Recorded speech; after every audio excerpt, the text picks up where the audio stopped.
Christmas के पहले बांग्लादेश में एक बड़ा विस्फोट हुआ है, एक बड़ा ब्लास्ट हुआ है। बांग्लादेश के ढाका में एक बम ब्लास्ट हुआ है।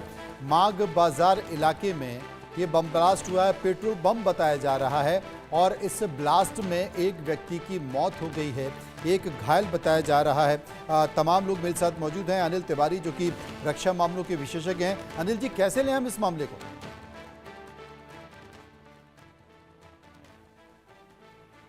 अनिल जी, एक बार अनम्यूट कर लीजिए।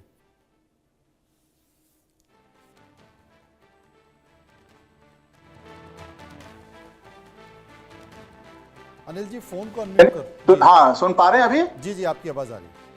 अच्छा मनोज जी, नमस्कार। आप इंडिया टीवी के सारे श्रोताओं को इंडिया न्यूज़ और इंटरनेशनल श्रोताओं को जो आपके न्यूज़ चैनल को अच्छी तरह से देखते हैं, उन सबको मेरी क्रिसमस मेरी तरफ से। और जहां तक आप ये बात कह रहे थे कि पाकिस्तान पीआईए का नहीं, अभी मेरा सवाल पाकिस्तान पीआईए को लेकर नहीं है, उस पर तो हम चर्चा कर रहे हैं। लेकिन अभी ताजा जो जानकारी आई है वो बांग्लादेश की आ रही है, जहां पर एक बड़ा विस्फोट हुआ है, एक व्यक्ति की मौत भी हो गई है। क्रिसमस के ठीक पहले ये पूरा मामला हुआ है। वो तस्वीरें भी हम दिखा रहे हैं जो कि विस्फोट की तस्वीरें हैं। बांग्लादेश के हाल के दिनों में वहां पर एक हिंदू अल्पसंख्यक को जला दिया जाता है, विस्फोट हो रहा है, धमाका हो रहा है, क्या हो रहा है वहां पर? देखिए, जहां तक आप बांग्लादेश की बात करना चाहते हैं, बांग्लादेश में नहीं, ना तो मैं ही कह रहा हूं या पूरा वर्ल्ड ये कह रहा है, पूरा वर्ल्ड देख रहा है कि वहां पे कोई कंट्रोल नहीं रह गया है। पूरा अफरा तफरी है, एक दूसरे को मार रहे हैं, ब्लास्ट कर रहे हैं, लोगों को जला रहे हैं। मतलब कोई ना तो गवर्नमेंट है, कोई ना तो कोई कंट्रोल करने वाला है, और ना तो कोई मतलब रोड पे ना पुलिस है ना कोई है। अब आप बताइए, किसी को जिंदा जला दिया, अब एक बम ब्लास्ट हो गया। वो भी क्रिसमस एक बहुत बड़ा त्योहार होता है पूरे वर्ल्ड के लिए, आप उसके ईव पे एक बम ब्लास्ट कर रहे हैं। ये जस्ट दिखा रहा है कि बांग्लादेश जो है धीरे धीरे धरातल की तरफ चला जा रहा है। और अनलेस उनके जो नेता हैं, उनके जो बॉस हैं, उनके प्रेसिडेंट हैं, अनलेस कोई कार्रवाई नहीं करते हैं, ये देश और भी धरातल चला जाएगा और बर्बादी की तरफ जा रहा है। मैं सिर्फ यही कह सकता हूं। संजीव श्रीवास्तव मेरे साथ मौजूद है। संजीव जी, लगातार बांग्लादेश से ऐसी तस्वीरें आ रही हैं, भारत के खिलाफ संकेत निकल कर आ रहे हैं, अल्पसंख्यक हिंदुओं को जिंदा जला दिया जा रहा है और मोहम्मद यूनिस चुप्पी साधे बैठे हैं। क्या उनकी सरकार या उनकी सरकार में सेना या पुलिस कठपुतली की तरह इस्तेमाल हो रही है, और किसकी? स्पष्ट है कि बांग्लादेश में जो रेडिकल इस्लामिस्ट, अतिवादी, आतंकपरस्त ताकतें और डीप स्टेट एलिमेंट्स, पाकिस्तान का डीप स्टेट, कई महाशक्तियों के डीप स्टेट एलिमेंट्स लगातार वो साजिशें करते जा रहे हैं। साजिशों का दौर लगातार जारी है। और अभी जिस तरीके से दीपू चंद्र दास जी, एक हिंदू युवक की हत्या की गई, उनके साथ बर्बरता की गई, इनके शव को जलाया गया पब्लिकली, और उस्मान हादी की भी हत्या हुई है।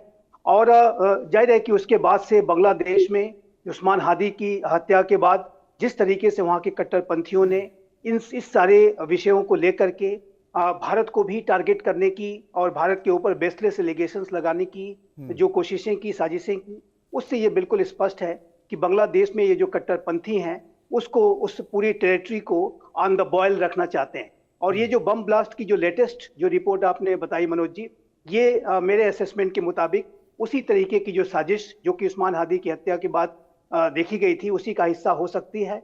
और ये इसमें कोई दो राय नहीं है कि जो मोहम्मद यूनुस के नेतृत्व की जो अंतरिम सरकार है, जिसका कि मूल मैंडेट ये था कि वहां पर वो कानून और शासन की जो व्यवस्था है उसको सुदृढ़ करे और फ्री एंड फेयर, इंक्लूसिव और एक निष्पक्ष तरीके का जो चुनाव है वो जल्द से जल्द कराए। इस दोनों कार्यों को करने के अलावा इस अंतरिम सरकार ने, इस गैर निर्वाचित सरकार ने अन्य सारे काम किए।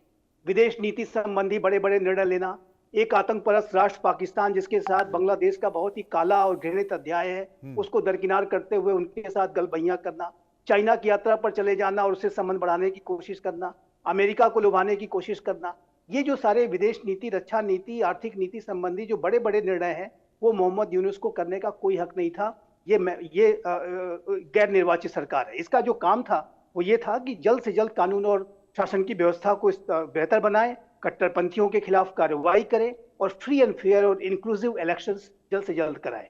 जाहिर है कि उसको टालते रहे और अब उस्मान हादी के भाई, जो उनका नाम उमर हादी है, उन्होंने मोहम्मद यूनुस की सरकार पर ही अब ये आरोप लगाया है कि उस्मान हादी की हत्या में ये जो सरकार कहीं न कहीं शामिल है, क्योंकि वो इलेक्शंस को टालना चाहती है। तो ये जो बम ब्लास्ट की घटनाएं होना, उस्मान हादी की हत्या कराना, दीपू चंद्र दास जी की हत्या हो जाना, इस तरीके के माहौल को बना करके जो बांग्लादेश के जो कट्टरपंथी हैं और उनको साथ देती हुई है जो मोहम्मद यूनुस की सरकार है, वो आने वाले इलेक्शंस के पहले इतना अस्थिर माहौल भी बनाने की साजिश रच सकते हैं जिससे कि इलेक्शन को टाला जा सके। आपने ठीक कहा, ये एक साजिश भी हो सकती है। ताहिर मलिक पाकिस्तानी पत्रकार मेरे साथ मौजूद हैं, क्योंकि आजकल पाकिस्तान बहुत एक्टिव है बांग्लादेश में। वहाँ की ISI बहुत एक्टिव है, वहाँ की सेना बहुत एक्टिव है, वहाँ की सरकार बहुत एक्टिव है। मोहम्मद यूनुस भी लगातार सरकार के संपर्क में है। ताहिर मलिक साहब, शेख हसीना जब थी तब इस तरह की हरकतें या इस तरह की घटना नहीं होती थी, लोकतंत्र वहां पर बना हुआ था। लेकिन जब अंतरिम सरकार मोहम्मद यूनुस की आई है, उसके बाद लगातार इस तरह की घटना बढ़ रही हैं। वहां पर अल्पसंख्यकों के ऊपर अत्याचार हो रहे हैं, महिलाओं के ऊपर अत्याचार हो रहे हैं, धार्मिक प्रतिष्ठानों पर हमले हो रहे हैं, कट्टरपंथ का संकेत दिया जा रहा है। आने वाले समय में आप बांग्लादेश को कैसे देख रहे हैं? बांग्लादेश के अंदर इंस्टेबिलिटी है, लेकिन मैं दाद दूंगा। सबसे पहले तो मैं कंडेम करता हूँ कि जो वहां पे कंडेम करता हूँ कि वहां पे जो इस वक्त ब्लास्ट हुआ है, लेकिन इंडिया के अंदर जो हमारे दोस्त जियाकार बैठे हैं, उनकी मैं हैरान हूँ कि अभी कुछ समय हुए हैं ब्लास्ट का और उन्होंने पूरी इन्वेस्टिगेशन करके पाकिस्तान को इसमें ब्लेम कर दिया। तो ये तो पहले की इन्वेस्टिगेशन की बात कर रहा हूँ, जो पहले के जो घटनाएं हुई हैं उसकी बात कर रहा हूँ, और उसकी भी जांच होनी चाहिए और अभी जो घटना हुई है उसकी भी जांच होनी चाहिए। लेकिन पाकिस्तान का जो इन्वॉल्वमेंट है, ISI की जो विजिट्स है, जो आपके पाकिस्तान और बांग्लादेश के जो संबंध है, उनके बारे में बात कर रहा हूँ। तो मैं यही कह रहा हूँ ना कि आपने एक तरफ तो हसीना वाजिद को पनाह दी हुई है, जो अनरेस्ट की वहां मेन कॉज है, जो वहां पे रूल ऑफ लॉ की अगर आप बात करते हैं, हमारे दोस्त यहाँ रूल ऑफ लॉ की बात कर रहे थे, तो जिन केसेस में हसीना वाजिद वांटेड है, आपने एक फ्यूजिटिव को और एक एक्यूज्ड को, और जो वहां पे उनको जिनके ऊपर एलिज्ड है कि वो वहां मास किलिंग में रही हैं, उनके ऊपर केसेस हैं, उनको आपने 15 वर्षों का उनका बहुत ही शानदार कार्यकाल रहा है। शेख हसीना भारत की मित्र हैं और वो बांग्लादेश की अवामी लीग की नेता हैं, इस बात को आपको समझना होगा। वो एक भारत की मित्र हैं और बहुत ही रिस्पांसिबल लीडरशिप उन्होंने दी है बांग्लादेश को। नेता हो जाने से, नेता तो नरेंद्र मोदी जी भी है, पर वो गुजरात कार्नेज में उन्हें स्केयरली ब्लेम किया गया। नेता हो जाने से क्या वो भगवान हो गए कि वो ना अदालत ना राम उन्हें पूछ सकता है, ना मुनि को बना रखा है। मुझे लगता है कि आपने कहा कि वो भगवान हो गए ना अदालत, तो आपकी जानकारी लिए बता दूं कि अदालत ने ही उनको बरी किया है, अदालत ने ही उनके सारे मामले खत्म किए और अदालत ने ही इस तरह का संकेत दिया है। लेकिन सवाल यहाँ पर शेख हसीना का कर रहे हैं, तो ऐसे तो दलाई लामा, अगर पाकिस्तान चाइना की हम दादागिरी को माने, तो दलाई लामा को फिर क्या चाइना को सौंप दें जो तिब्बत की लड़ाई लड़ रहे हैं? देखिए, हर देश का ये कर्तव्य है कि वो मानवता की रक्षा करे।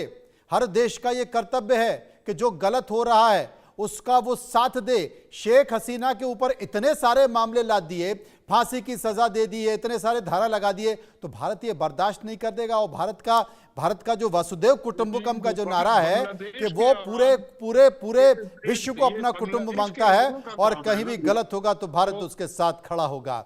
हम बात कर रहे हैं, मुझे लगता है आपके कैमरे में ताहिर मलिक साहब काफी अंधेरा दिखाई दे रहा है, लगता है कि बिजली चली गई है आपके यहाँ पर, बिजली भी